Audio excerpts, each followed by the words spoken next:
welcome back. These are very strange times. So I go on the Drudge Report. I see an article link from RT, and it says that gangs of New York, Sicilian Mafia offers Big Apple protection from psychopathic ISIS. I said, that makes sense to me.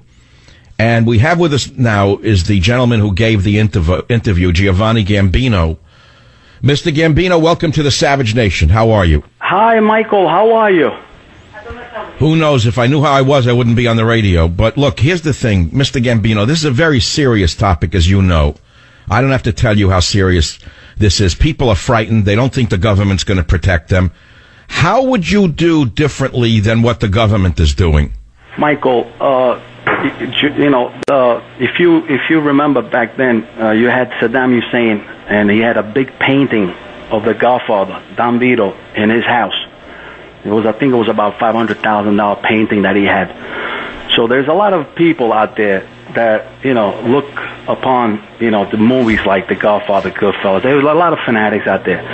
So I figure, let's send a good message out there that we are in the world citizens' side to fight this evil, this brutal evil. So, no, I understand you're sending the message, but can you do the job is what we're asking.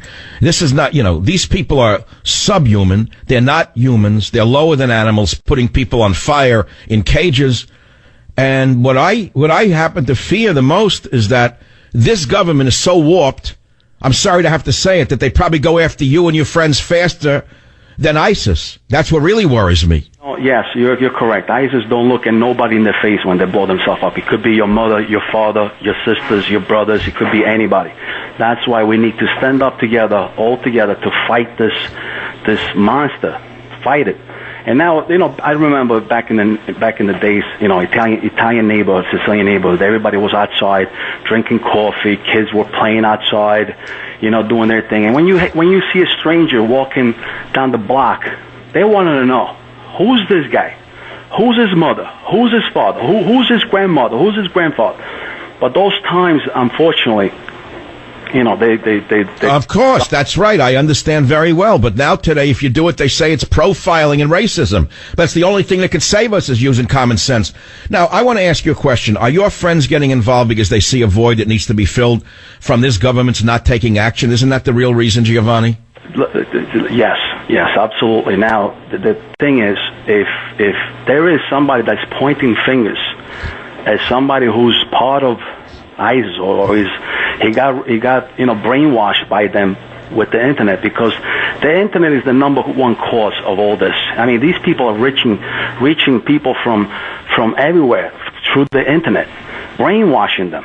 So if they do find out, and if I find out, there is a guy that is thinking about a nice beating.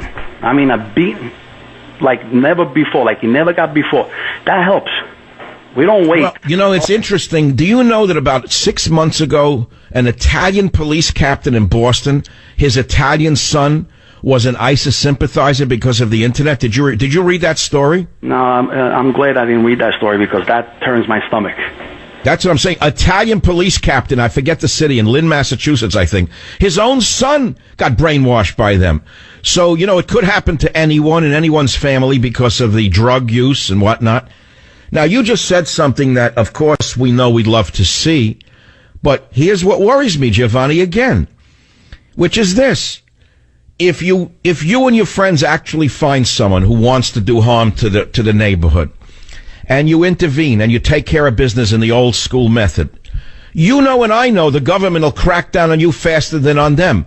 They'll say you actually committed a crime when they really didn't even do anything yet. They were just chatting on the internet. You're probably aware of that. I mean, you're putting yourself in pretty big danger with this. 1,000,000%. And that's the thing. When the Twin Towers went down, you had everybody from Bay Ridge, from Brooklyn, celebrating on the streets, and just the cops were protecting them. Well, you're talking about the Arabs cheering the one when Trump said that they saw that, and now the media is saying they didn't? You saw it with your own eyes in Bay Ridge, didn't you? I saw my own eyes in Bay Ridge. I lived in Bay Ridge. I saw it with my own eyes. Yes. And the cops were just protecting them from. And who was cheering? Who was cheering when the Trade Center went down? I mean, what people were they? It's in Bay Ridge. You got the majority are Muslims. The majority. So some of them were satanic. I hope you're hitting the censor button. Yeah, we got to get the F words. We got to take out. This is a family show. Giovanni, I want to ask you something. You said in the article that in Sicily, you come from Torretta. Is that true? Palermo. Yeah, I was born in Palermo, Sicily. Yes. Okay. You say that the Islamic State fears the Sicilian Mafia, and it's one of the main reasons why they have not tried to set up any underground cells in Sicily, and that the Italian island has not suffered from any terrorist attacks. That's true, for 100% true. Isn't that true? Michael, that's 1,000,000% true, because before these guys are going to blow up a coffee shop or something in Sicily, these guys have their mothers living there, their fathers living there, their sisters living there, and there's no government that could protect their mother, their father, or their sister. There's no government that could protect that from that. The Sicilians would take action right away, and they know that. That's why they don't do it. Unbelievable. Well, I got a sweat going right now, because I know what you're saying is very serious. This is not for entertainment value. But speaking about entertainment value, it said in this article in RT, you saw the article, that you yourself are somewhat into Hollywood now. Is that true? Yeah, I wrote a book, and it's just recently published. It's called The Vindicators. It tells you how the Mafia was born back in the 1300s. How, the origin of the Mafia, it tells you, the 1300s. And it's like Game of Thrones meets The Godfather. And it's based on a true story. Wow. The Vindicators is based on the true story. And right now, me and Lance Lane, we're trying to write the script. And Lance Lane is a writer and director over there in L.A.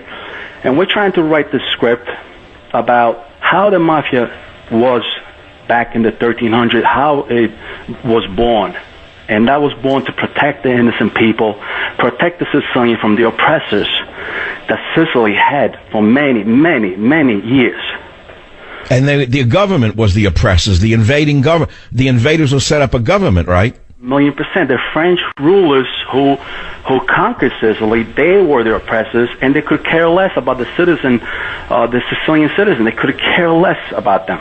It was everything unbelievable. French.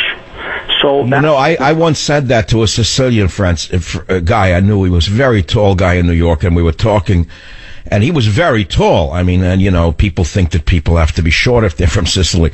So I said, you got your tall genes from the Arabs who invaded Sicily. He got very mad at me. But the fact is that the island of Sicily had been invaded numerous times.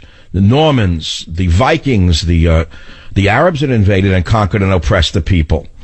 So we in America today are facing a problem. We don't feel, Giovanni, that we have a government that really is on our side. Many of us fear the government itself. We certainly doubt the president. Let's be very clear. When you see even Russia is now doing what this guy faked doing for 2 years, what do you think about that? Do you think Obama's really fighting them? They got a big responsibility in their head, but they're lacking a lot of things. And they need to really step up on the plate. They really need to step up on the plate, because things are getting very, very serious. And let me ask you something. I noticed in your answer that it's a kind of a hesitant answer in a way, and that's interesting. Are you able to tell us on this radio program today, is the government going to look the other way and let you do this? Can you say anything about that on this show? Not at all. We need to unite together, and if we do unite together, we can make a difference in the world. We need to unite together. Everybody's playing their part. The feds are playing their part, the CIAs are playing their parts, the government's playing their parts, but they got to look at this as streetwise. Some guy just puts a bomb on him and blows himself up. They got to intervene before the fact. Now, in order to intervene before the fact, they need evidence, and by the time they gather evidence, it's too late. Yeah, of course, with due process, we know that. And so you guys are going to go and do it your old way. Like I said, the old-timers, back in the days when everybody was a monoculture in the neighborhoods, and Sicilians drinking coffees outside and and everybody knew everybody. It was easier. It was easier. But it's not that we're not. I'm not going to do anything if I hear some guy is up to no good. I think Giovanni, will the government intervene to stop you guys if they hear about it? What if they're wiretapping you and they hear you're going to do it? Would they actually look the other way, or they'll intervene and arrest you before they arrest ISIS? That's what my real concern is here. I'll break a few legs. I'll break an arm or two. I mean, listen, you have to do certain things, for the good of the world, to protect yourself, because I got kids. I got two daughters. I got a son. And you got to look after things. No matter what, if you got to go down, you got to go down as a good man. That's what my father taught me. My father would call me from prison.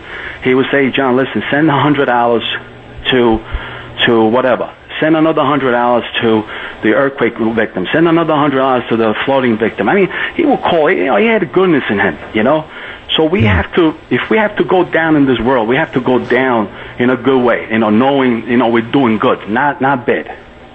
Interesting. What is the name of your book again? Now I want to get a copy of it myself. What's the name of it? The Vindicators. You could get it in Amazon, Barnes and Noble, but if you want, I could give you a nice signed copy and send it to you if you want. I would. I'll trade you Government Zero for the Vindicators if you will exchange addresses and whatever. Well, look, all I can say is this is the most interesting story I have come upon since these subhumans appeared on the planet. Unless we all join together and use every means necessary, I have terrible fears that they're going to continue to gain territory and do more horrible things, and we certainly don't want them on our soil. They've already done enough damage around the world. We need to stand up together. Good. Stay on the line, Mr. Gambino. We're going to send you the book, and I'm going to get a copy of your book. I want a signed copy, and anytime you're in San Francisco, make sure that I know about it so I can take you to the worst Italian food in America. And I'm just joking. There's some pretty good places. Thank you very much for being with us on the Savage Nation.